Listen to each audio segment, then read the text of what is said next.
Hello everybody, today I'm going to be talking to you about all of the classics that I have on my physical TBR. So I have it in my book journal, reading journal, that's what it's called. Why did I forget what it was called? I have it in that journal, a really big list of classics that I want to read, but these are all the ones that I own at the moment, and I like to read classics physically, which is why this video is relevant. Let's get started. I don't know exactly what order I want to go into. The most classic piece of literature that I own is Not Winter, Fragments of Sappho by Anne Carson. This is obviously going to be the oldest thing I have. I am really excited about this. I've heard that Anne Carson's translation is just amazing. If you don't know, this book is split into the original text and then Anne Carson's translations, and I said in my end of the year book tag that I started this already. I didn't start it. I planned on starting it on Sunday, but it's Wednesday now and I still haven't started it. So I think I'm gonna start it today. I love Sappho, so having this is definitely like just making me so happy. And moving on, now I just have like this general classics collection. Wow, I have so many editions of everything. I actually really like when paperbacks are all mixed together on bookshelves. It just looks so much like a library and it's so pleasing to me. I guess I'll start with this one. I don't know when this one was published, but I have Macbeth. I got this one because I had to read a little bit last year for school, but now I just own it. I never finished it.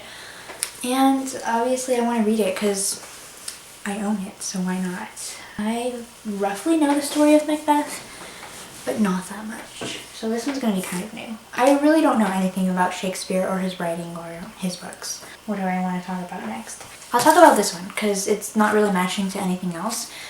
Mansfield Park by Jane Austen. This is my mom's book and I took it out of the garage because I want to read it.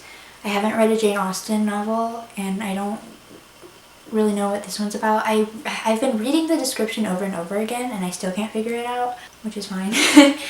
I know Jane Austen is well loved for her comical but also like relatable writing, I think it is. Like she has a very natural tone in her books and I expect to laugh when I read this. I'll talk about all the gothic fiction I have here. So first talking about Wuthering Heights by Emily Bronte. I got this one in July. So this version is very cute. It's the Bantam Classics edition. Yeah. And then I have a really famous gothic horror, The Woman in White by Wilkie Collins. It's still sticky back here. I got this at Savers and when I saw it I was like, ah, yes, I love it. And then I saw it and I was like, why is this book a brick? Like, what can this white man have to say? Moving on. I was going to order this back in August, but I switched it out in that book order that I had gotten. And then I saw it like a couple months ago at Savers. Wow, I've had this for a couple months. Okay, whatever. Yeah. I know this is like a lot about a mystery. Okay, I'll read you this line. Determined to learn all they can about the mysterious woman in white, the three soon find themselves drawn into a chilling vortex of crime, poison, kidnapping, and international intrigue. This is the Barnes & Noble Classics edition and it has an introduction and notes by Camille Cotti.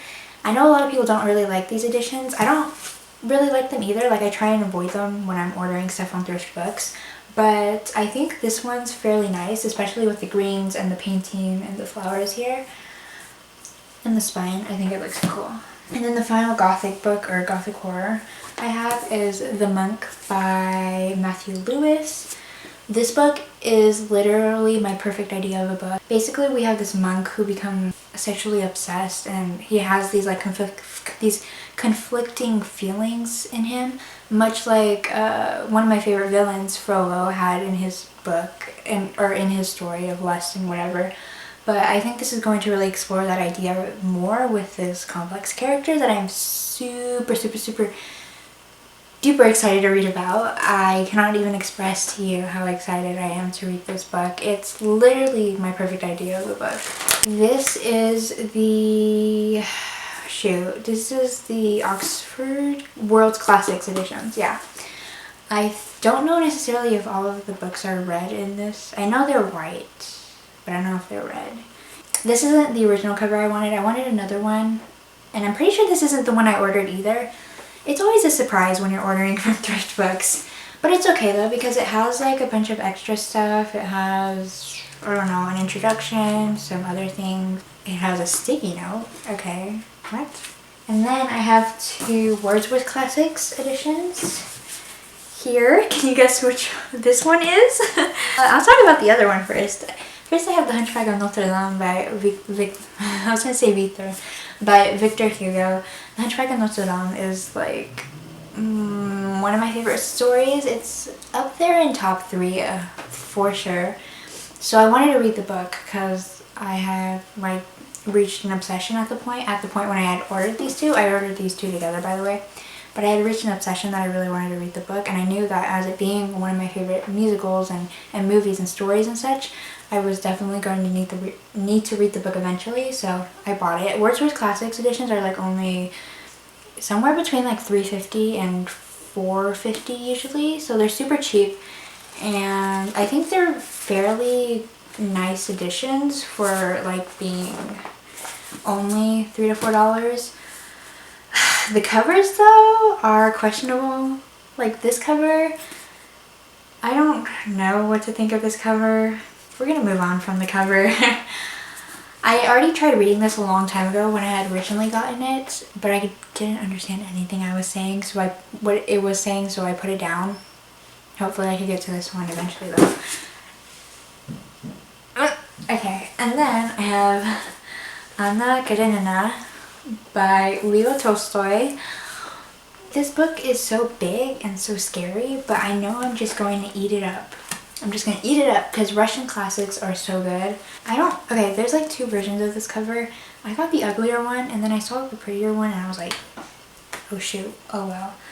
This one is translated by Luis and Almer Mods from 1918, and I heard that they are the best translation. I didn't know that at the time when I got this. I just got this obviously, but somebody was talking about this book and they said that the translation they were reading was the best translation, which was these 2 people. So that was a fortunate coincidence. And then finally I'm going to be talking about my modern classics. Obviously got to divide these into, oh, I can't pick them up. Obviously got to divide these into their own thing because everybody's always talking about like, well, what's a classic and what's just a piece of literature. So I do believe these to be classics though, in my opinion. And I think a lot of people do too.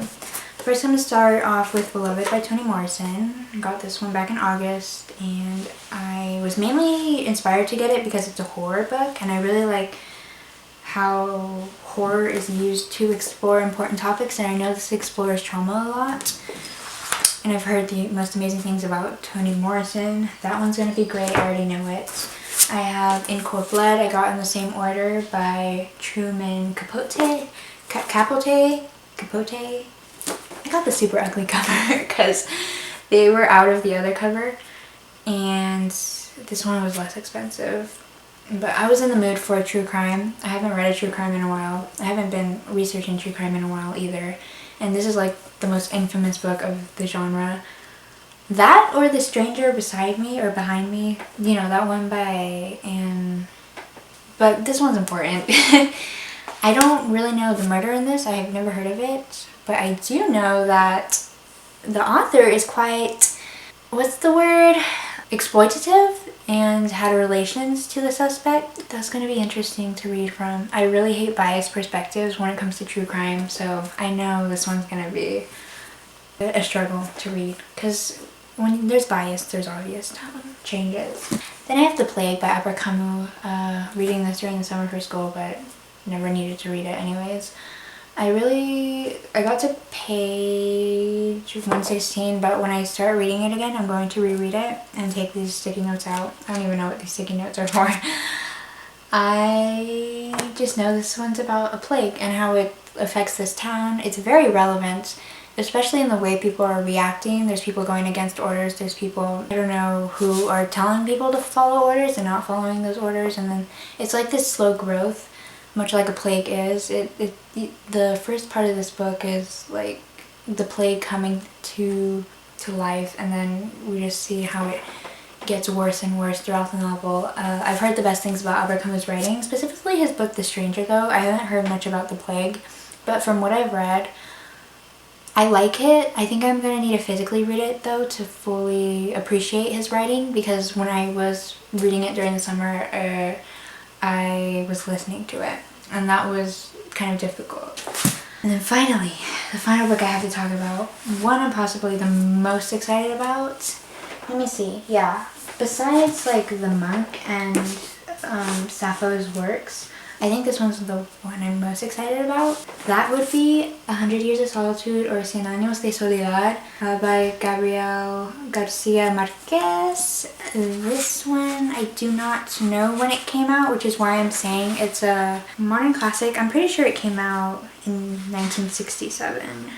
Yeah, 1967, so it's a modern classic. First of all, cover appreciation. This book is literally beautiful. So, cover and the back. This is the first line of the book. Did I show you the side? Oh my god. Wait, actually yeah, I was supposed to do that. It has deckled edges. I know a lot of people hate deckled edges in paperbacks. I think with this book specifically, it works really well with the vibe of the book. I don't know what this book's about. I'm going into it unknowing, but I know I'm going to love it. I think it's a generational story, and it somewhat has to do with time and stuff. But I've heard the best things, so this one I'm most excited about. Thank you so much for watching. I hope you enjoyed. I am really excited to read all of those. I hope I can finish most of them before I start buying more, because I just have this long list of ones that I want to read. So make sure to subscribe to see if I ever read them. Like the video, and I will see you next time. Bye.